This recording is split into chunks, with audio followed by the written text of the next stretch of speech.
لیاقت علی خان کی اسیسینیشن، ذوالفقار علی بھٹو کا بھی ذکر کرتے ہیں، پھر اس وقت پرائم منسٹر عمران خان کی حکومت کو جو نکالا گیا، smoking gun in the hand of a کانسپریٹر،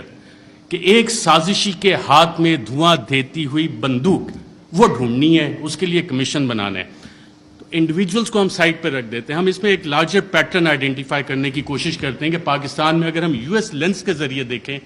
کیونکہ پاکستان کی فورن ریلیشن جو ہیں ہم لوگ موسٹلی یو ایس بلاک میں رہیں، تو اس میں ہم یو ایس لینس سے اگر اس سارے مسئلے کو دیکھیں پاکستان کی 75 سالہ تاریخ کو، کہ کب کب کیسے کیسے گیا، میں لارجر اس میں براڈ فریم ورک میں آپ کو بتاتا ہوں۔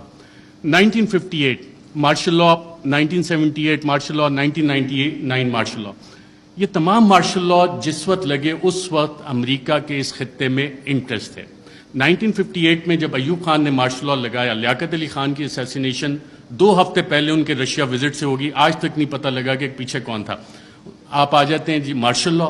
سیاٹو، سینٹو، کولڈ وار اپنے پیک پہ جا رہی تھی، امریکہ کو یہاں پہ الائز چاہیے تھے، اور ہم سیاٹو سینٹو کا حصہ بنے، رشین بلاک میں، ہم سوویٹ بلاک میں نہیں گئے، اور ہم وہاں پہ اس سائڈ پہ چلے گئے۔ اب وہ سارا پلان اس وقت سیاٹو سینٹو کولڈ وار جب اپنی پیک پہ گئی تو ایوب خان، جنرل ایوب خان، انہوں نے اپنی سروسز باقاعدہ پرووائڈ کی اور پاکستان یو ایس کیمپ میں گیا، اور اس وقت کے آپ دیکھتے بھی ہیں، بڑے پیارے پیارے ویژولز ہمیں نظر آتے ہیں۔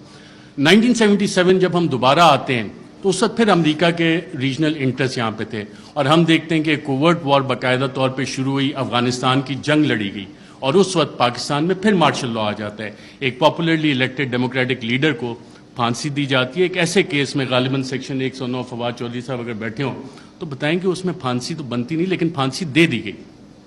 اور ضیاء الحق کا مارشل لا آ جاتا ہے۔ یو ایس انٹرسٹ دوبارہ افغانستان میں۔ 99 میں جب ہم آتے ہیں دوبارہ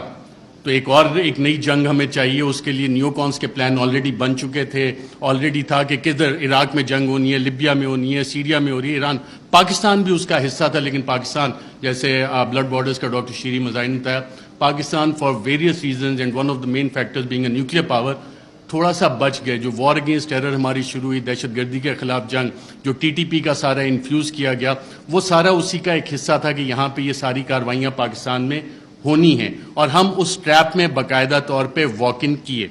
یہ والے ہم 3 فیزز جب نکالتے ہیں، اچھا ان میں ٹرانزیشن کیسے ہوتی ہے؟ ٹرانزیشن پاپولرلی ہوتی ہے، جتنے بھی یہ لوگ گئے، جب ہم دیکھتے ہیں کہ جناب ٹرانزیشن 1969-70 میں جو ٹرانزیشن آئی وہ پاپولر اپرائزنگ ہوئی، پاپولر لیڈرز آپ کے کھڑے ہوئے، پاکستان پیپلز پارٹی کا قیام آیا، انہوں نے کہا کہ جی ناؤ ڈیڈی از نو مور ایکسیپٹیبل، میں بڑا ہو گیا ہوں، میں اپنی الگ پارٹی بناؤں گا، پاکستان